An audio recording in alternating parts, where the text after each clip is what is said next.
আসসালামু আলাইকুম। সবাইকে ওয়েলকাম জানিয়ে আজকের রেসিপি শুরু করছি। আজকে থাকছে খুব সহজ এবং মজাদার একটি রেসিপি। আর আজকে আমি তৈরি করব সয়া নাগেট কারি। চলুন তাহলে দেরি না করে রেসিপিতে যাওয়া যাক।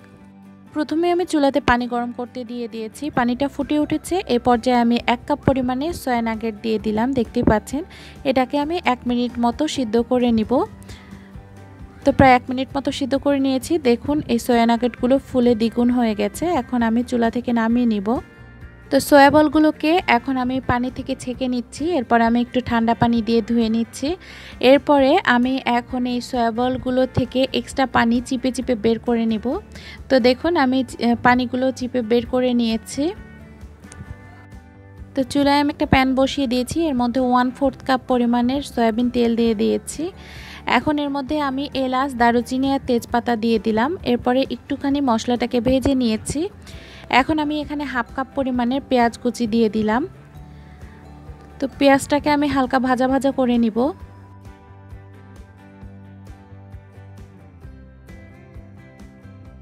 তো পেঁয়াজটা দেখতে পাচ্ছেন হালকা ভেজে নিয়েছি। এখন আমি এর মধ্যে দিয়ে দিলাম 2 টেবিল চামচ পেঁয়াজ বাটা, 1 চা চামচ আদা বাটা আর 1 টেবিল চামচ দিয়ে দিয়েছি রসুন বাটা। দিয়ে দিলাম স্বাদ মতো লবণ, পরিমাণ মতো হলুদের গুঁড়া, 1 চা চামচ জিরা গুঁড়া, মরিচের গুঁড়া দিয়ে দিয়েছি স্বাদ মতো, যে যেমন ঝাল খেতে পছন্দ করেন সেই রকম দিবেন। আর 1 চা চামচ দিয়ে দিয়েছি ধনিয়া গুঁড়া।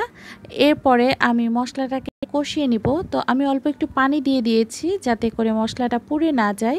এখন আমি মশলাটাকে ভালো করে কষিয়ে নিব যতক্ষণ পর্যন্ত না এর উপরে তেলটা ভেসে আসে। তো এই পর্যায়ে আমি এর মধ্যে দিয়ে দিলাম 2 টেবিল চামচ পরিমাণের টক দই। তো টক দইটা দিয়ে খুব ভালোভাবে মশলার সাথে মিশিয়ে নিয়েছি। এরপরে আমি এখন মশলাগুলোকে কষিয়ে নিচ্ছি।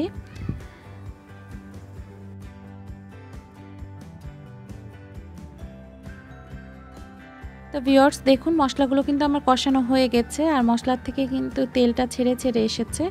এই পর্যায়ে আমি এখন দিয়ে দিচ্ছি সয়া বলগুলো।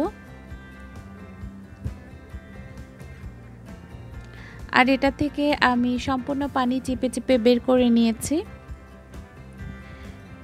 এখন আমি এই সয়া বলগুলোকে মশলার সাথে প্রায় 5 থেকে 6 মিনিট মতো ভালোভাবে কষিয়ে নিব।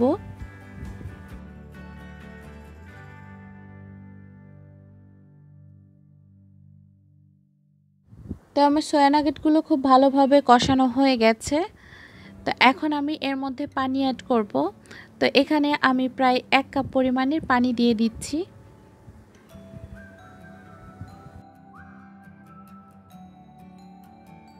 পানিটা দিয়ে নেড়ে চেড়ে দিয়ে আমি ঢাকনা দিয়ে ঢেকে এখন রান্নাটা করব।